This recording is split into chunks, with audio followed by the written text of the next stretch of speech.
Welcome to the Heller-Hurwicz Office Hours, a podcast featuring University of Minnesota economists and their research. In this special series of the podcast, we're focusing on the policy priorities of the second Trump administration and how research can inform our understanding of our rapidly changing economic environment.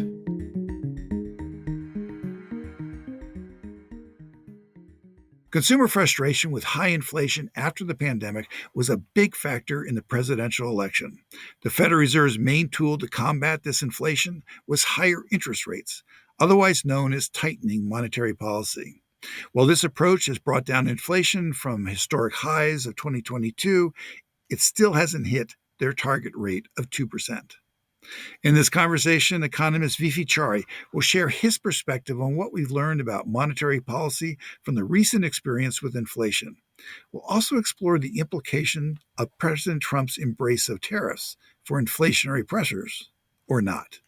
With the benefit of hindsight, looking back on the last bout of inflation, what have we learned about what was behind the rise in inflation? What were the major factors that accounted for this increase in the inflation rate that really took a generation by surprise? I think there were several factors. The most immediate, most obvious factor is that during the COVID years, we had pursued very expansionary fiscal policy. When the Biden administration took over, the Biden administration policymakers, to some extent, were fighting the last war, which is what happened immediately after the financial crisis and President Obama took over. At that time, Congress had passed a stimulus package. And then, in hindsight, for good or for ill, a number of economists decried that package as being insufficiently large. The Biden administration was determined not to make that mistake, what they viewed as that mistake. It's interesting to note that prominent economists, Larry Summers, who served as Treasury Secretary under President Clinton, warned the incoming administration that an expansive budget package, such as the kind that they were considering, would lead to substantially higher inflation rates. And Larry, I think, felt very vindicated when that inflation rate, in fact, did come out, even though not in a way that pleased him, but he said, aha, I'm a good forecaster. So I think that the budgetary response played a role. In my judgment, a much more significant role was played by a second factor, which is that as we were coming out of COVID, what we saw in all countries, but especially in the United States, in early 2021, basically by the spring of 2021, we saw an upsurge in inflation caused approximately by two factors. One is that the vaccines had proved to be effective. And so in that sense, people were able to go back to work much more quickly. The second is that there were a bunch of supply chain disruptions caused by primarily ongoing crackdowns in China. China was much more aggressive in cracking down on COVID than almost any other country. And that induced a bunch of disruptions in the supply chain, led to a relative rise in the relative prices of goods, and led to an upsurge in inflation. The Federal Reserve and the administration described those increases as entirely transitory. I think there was some concern that after an unprecedented period, perhaps the Federal Reserve was going to lose control of its primary target. There was a concern that it was going to lose a little bit of credibility the longer it delayed reacting to the inflation. Indeed, the inflation rate peaked a year later at almost 9% on an annual basis, and the Federal Reserve took a year as this inflation rate was rising to respond. Congress, meanwhile, and the Biden administration were also passing other policies which dramatically increase the deficit, most notably what was called paradoxically, the Inflation Reduction Act, which was really a climate act, but it involved lots of subsidies towards improving the climate. And so all of those led to concerns about uh, how much the credibility of the Fed was at stake. It is remarkable that the Fed started raising interest rates in the summer of 2022. By July of 2022, the inflation rate peaked and started falling and fell pretty dramatically once the Fed started acting. So I think the credibility of the Fed, together with what I would describe as irresponsible fiscal policies of the administration at that time, led to an unhappy outcome. There was a big divide between many economists thinking about inflation and people going to the grocery store or going to some sort of the Home Depot, wherever they were shopping, where the economists were saying, the inflation has peaked, the inflation rate is coming down, and people would be saying, "What are you talking about?" I think that's right. I think that there are two things that lie behind this. One is economists are constantly struggling to understand what are the costs of inflation, ongoing steady inflation. The public, it is very clear. There's some fascinating research by Stephanie Stancheva from Harvard on this. The public hates inflation. And in particular, the public hates the kind of inflation where prices go up, up, up, up, up. And then it's true that the inflation rate is falling, but that doesn't mean that the prices are falling.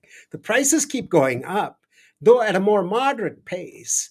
And people do remember vividly, wait, before COVID in 2019, a gallon of milk costs so much. Now, a gallon of milk costs much more than a six pack of Glenlivet. What is going on? And so people do get very upset by that. I don't think it's irrational. I think it's something that, as policymakers, policymakers need to get to understand that and not in the first place allow inflation to get out of hand. That was the lesson of the 70s. We learned that lesson, I thought, very well because under Chairman Volcker, we put the economy through a very severe recession. And that brought the inflation rate down and gave the Fed enormous credibility. And in 2021, I think the Federal Reserve was at some serious risk of having lost its credibility. That loss of credibility came from several sources. One was that in the period after the financial crisis, for about a decade, the Fed continued to pursue very unconventional monetary policies. They argued that they had to because the interest rate was at zero, but they continued to pursue that. The banks had, under the guidance of the Fed, had accumulated lots of reserves. So to some extent, we were in uncharted territory, and the Fed had to act to restore its credibility, and it failed to do so for a year. So, uh, in hindsight, again, in hindsight. It's not clear that had I been a policymaker, I would have done anything different. In Right. hindsight, Yeah. it is very clear, and it should be clear to the Fed, that you risk your credibility um, when you fail to keep inflation rates down and when you risk your credibility. Bringing the inflation rate down, especially the last mile that we've been struggling with for the last year or so, is going to be much harder. And those are, I think, the important lessons that we should have learned. The other big lesson is that the kind of fiscal policy that we have followed over the last 20 years or so, you know, we can't keep doing this. We just cannot keep piling debt upon debt. We cannot let the level of debt relative to GDP exceed 100%. But it's not clear that the public has is willing to give the political system enough leeway to take the actions needed to bring the debt down. But I think it is reasonably clear that the Federal Reserve System has learned a painful lesson. And that painful lesson is, don't let inflation get out of hand in the first place.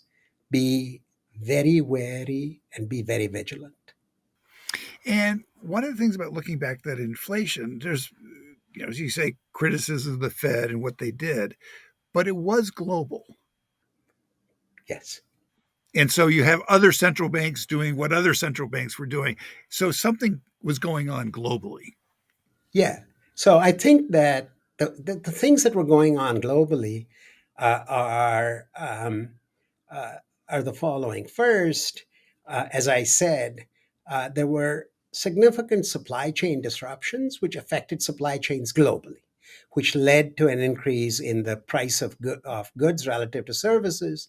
The second was that central banks like the Fed all across the world were reluctant to be more aggressive because they were concerned that the recovery from the pandemic was going to be much slower if they had not chosen to be aggressive. So I think that there are good reasons for them to have been laggard about it, but I think that part of it was a communication problem, especially from the Fed.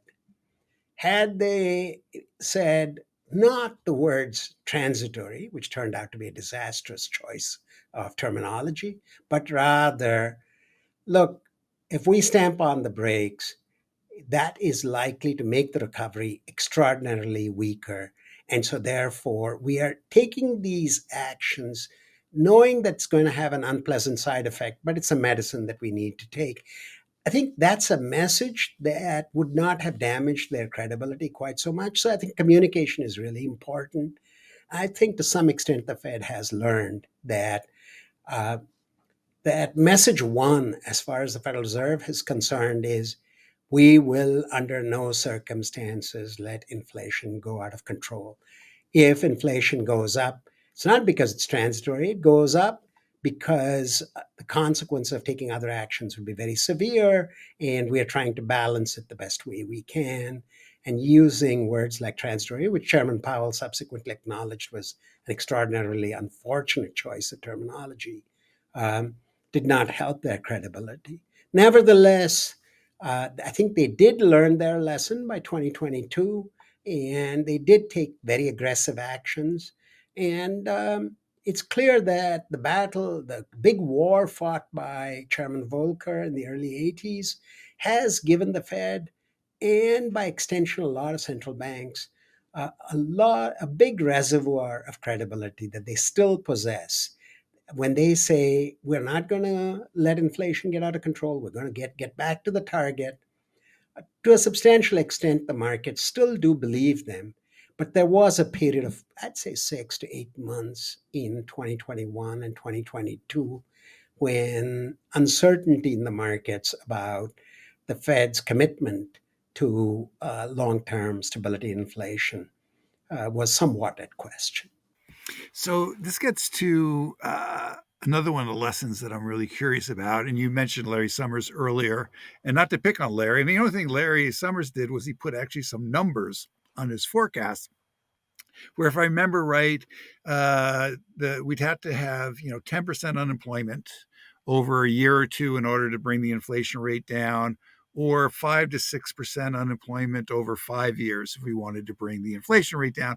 But basically, Summers expressed what a lot of Wall Street economists were also saying at the exact same time. We're going to have it in a recession in order to bring the inflation rate down. I don't need to tell you, we didn't get a recession. The unemployment rate, as you know, it's bounced around, but basically it's a little bit below 4%, it's a little bit above 4%, but it's a relatively low unemployment rate. So why didn't we need a recession? Because there was a large group of well-trained, well-educated economists who were saying the only way the Fed can bring down this inflation rate is tanking the economy. I think Larry Summers is a fine economist who's made important, genuine contributions. Um, He Yeah, like I said, he called the gave the numbers. That's the only he reason. no no he Everyone else gave the just numbers. he had a Not only number. that, Everyone else look, get words, right? yeah, you've got to give him credit for putting his Yes, neck on the line yes. in that. I do admire him for that. Uh, he got the rise in inflation exactly right. He got the fall in inflation exactly wrong. I think he actually does acknowledge it. If he does not, he should.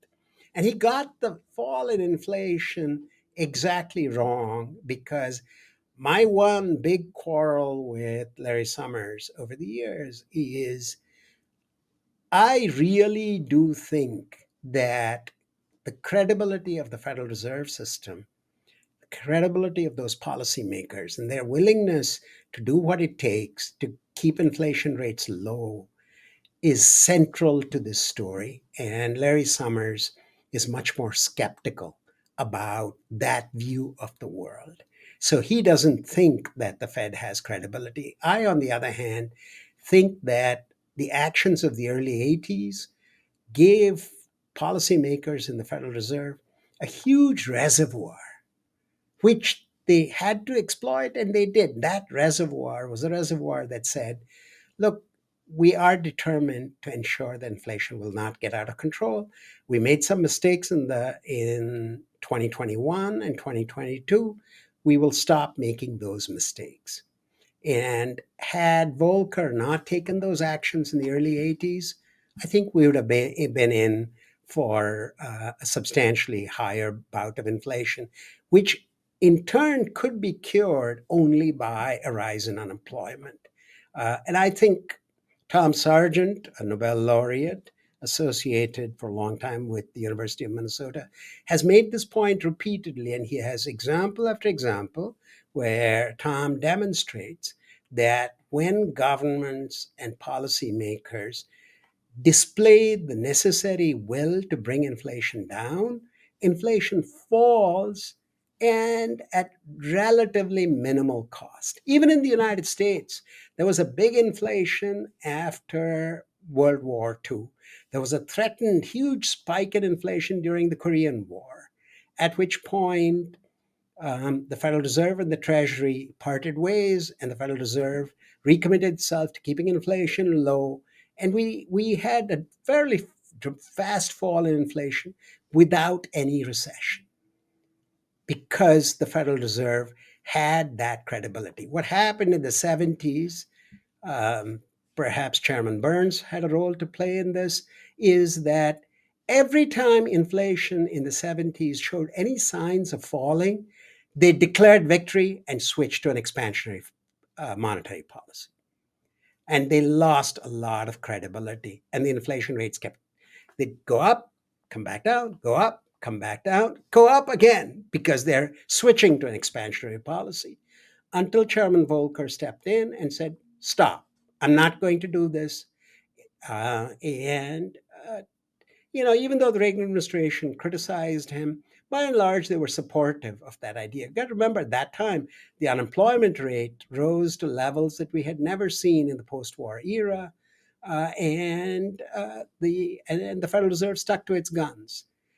That sticking to its guns gave the Federal Reserve a lot of credibility. What happened as a consequence of that is country after country switched to what we call inflation targeting, which is an acknowledgement that the most important duty of a central bank is to keep long-term inflation and inflation expectations down. There has been a worldwide change in sentiment in that. Doesn't mean that's guaranteed. Countries, we can name them, many of them, have pursued inflationary policies even in this era. So it's not guaranteed that you will.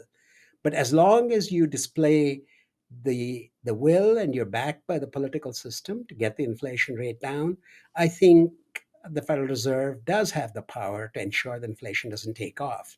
But again, it's almost like every generation we've got to relearn the same lessons over and over and over again.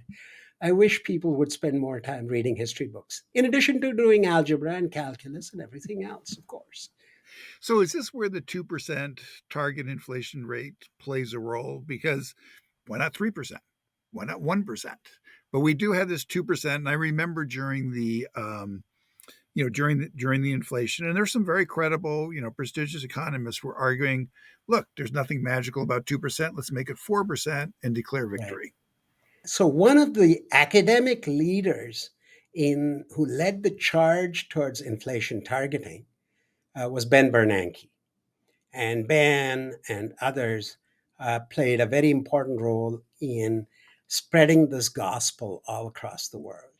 When Ben became chair of the Federal Reserve, he was determined. Until then, well, sorry to bore people with a little bit of history.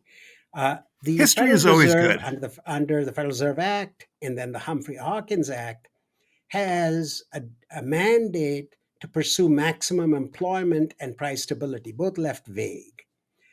Ben Bernanke formalized price stability after having lots of statisticians and economists who understand how price indices are constructed to come up with a much stricter guideline for the Fed. And they picked 2% mainly because they thought that 2% corresponded to price stability, because what happens in practice is that products are getting better and better, right? You and I are doing this fancy software on this fancy platform, this podcast. This stuff was not available even 10 years ago. And so there's a sense in which the quality of products has gone up a lot. And how do you count that in the price statistics? And they determined that, roughly speaking, 2% became equivalent to price stability. And that's what they pursued, that target. And Ben led the charge on that. And there's something completely arbitrary about 2%. Nothing sacred about 2%. They could have picked three, they could have picked one. I don't think it would have had any difference. But what I think is true is the worst time to change the target from 2% to, say, 3% is when you are close to 3% and not close to 2%, because that's when you start risking credibility. They may want to revisit that target, but I think it probably makes sense to revisit that target at a time when the inflation rate has been below 2% for a reasonable amount of time, so that it doesn't look like you are responding to current, current exigencies by changing the rules of the game. I think, it's just like playing a football game. You start just saying, okay, if you cross the 40-yard line, that's a touchdown, right? That that makes the game almost impossible to play. I think overall their view, and I'm very sympathetic to this, is it's important not to change the rules right now. You may want to change the rules later on, but there's nothing sacred about two.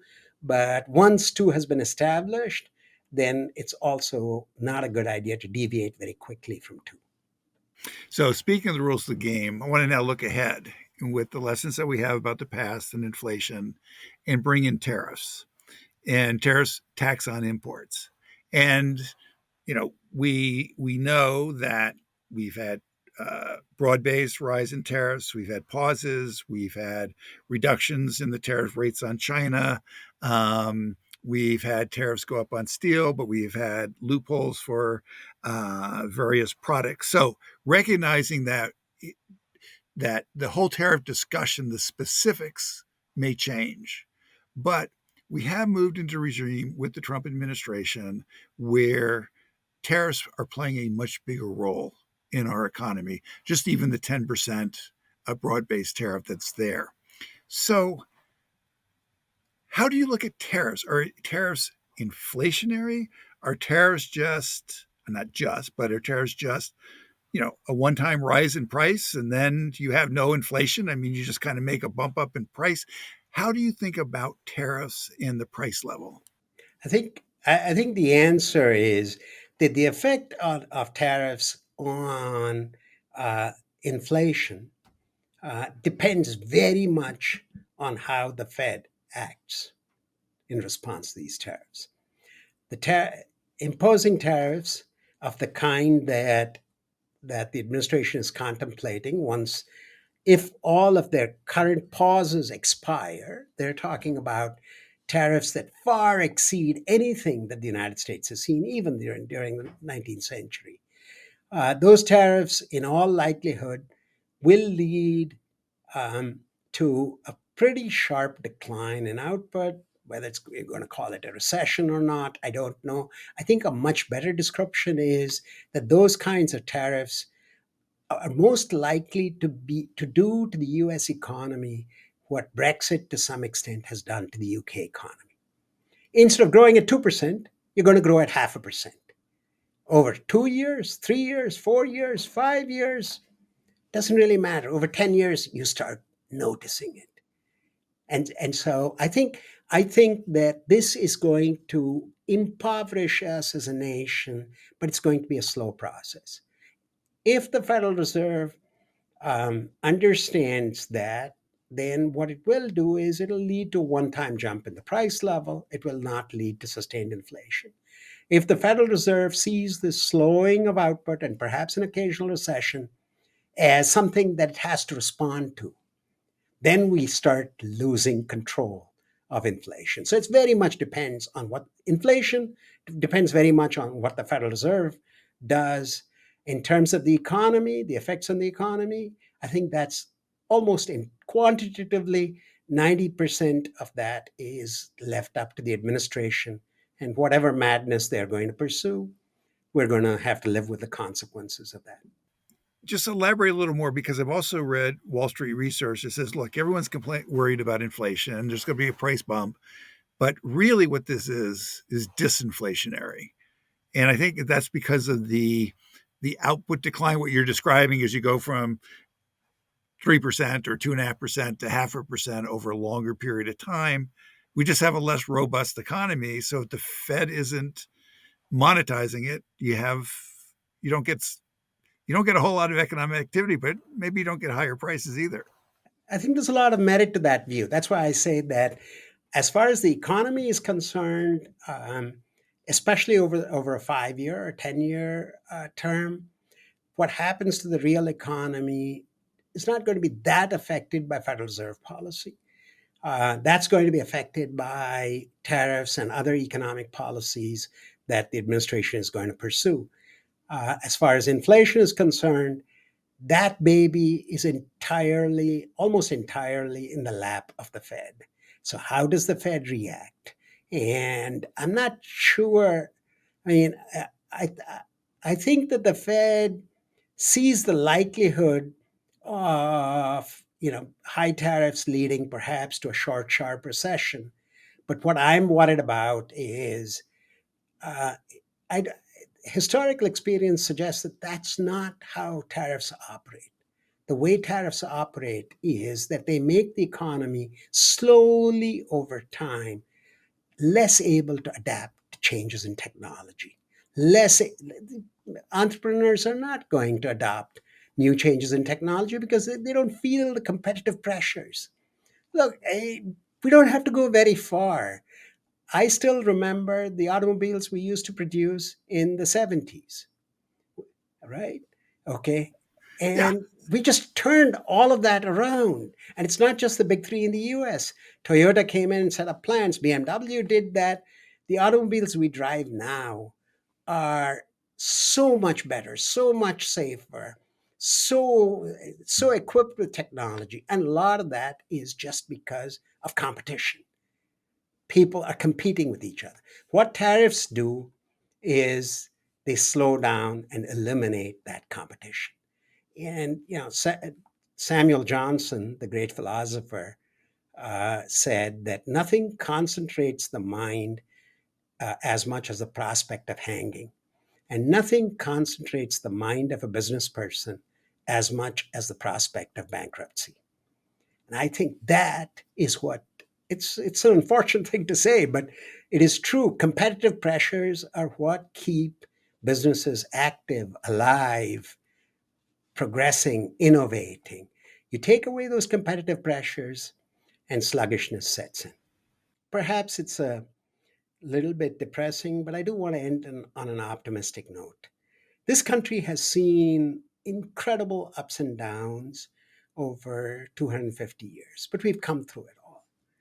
This too we shall endure, and we will end up better and more prosperous as a result of these tribulations. That I have a lot of faith in. Well, on that note, thank you very much. This has been great. Thank you, Chris. It's been wonderful. VV Chari is an economics professor at the University of Minnesota. Office Hours is a production of Matriarch Digital Media, hosted by me, Chris Farrell, executive producer, Twilight Dang, producer and editor, Beth Gibbs, music by Bob Bradley. A special thanks to Heller-Hurwicz, Hannah Fairman, and Anna Adamson. Subscribe to Heller-Hurwicz Office Hours to hear about the economic research being done at the University of Minnesota. And to learn more about the research we discussed today, visit hhei at umn.edu. Thanks for listening.